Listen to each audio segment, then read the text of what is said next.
अस्सलामुअलैकुम वरहमतुल्लाहि वबरकातुहू। नाज़रीन, हमारी आज की पेशकश है इबादत किसे कहते हैं।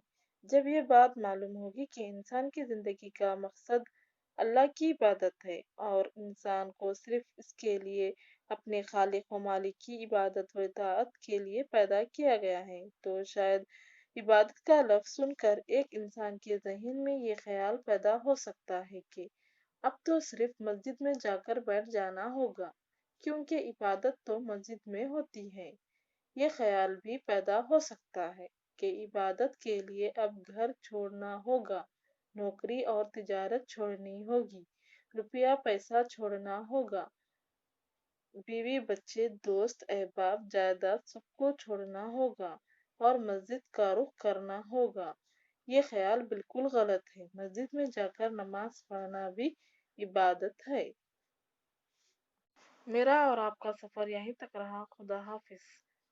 पसंद आए तो लाइक करें, शेयर करें, सब्सक्राइब जरूर